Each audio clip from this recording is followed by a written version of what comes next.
రామకృష్ణ పరమహంస ఒకసారి కామార్పకూర్లో ఉన్నప్పుడు ఆయన దృష్టికి వచ్చిన ఒక సంఘటనని ఆయన తన శిష్యులకి జ్ఞానబోధగా ఎలా బోధించారో ఈరోజు మనం చూద్దాం. ఆయన ఆశ్రమంలో ఉన్న ఒక సమయంలో ఒక ముంగీస అక్కడ ఒక కొలుగులో ఉండేది.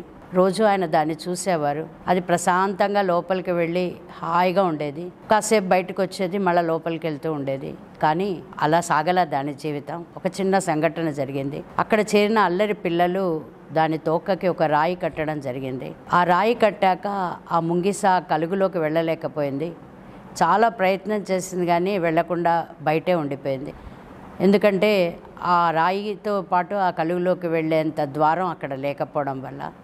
ఇది చాలా చిన్న సంఘటన, కానీ రామకృష్ణ పరమహంస తన శిష్యులకు ఎలా చెప్పారంటే, సంసారం అనే ఒక రాయిని మనం వెనక కట్టుకొని భగవంతుడనే కలుగులోకి మనం ప్రవేశించలేకపోతున్నాం. అలా ప్రవేశించలేకపోవడం వల్ల సంసారంలోని బాధలు మనల్ని ఎప్పుడు కూడా ప్రతి క్షణం మభ్యపెడుతూ మాయలో ఉంచుతూ మనల్ని మోసగిస్తున్నాయి.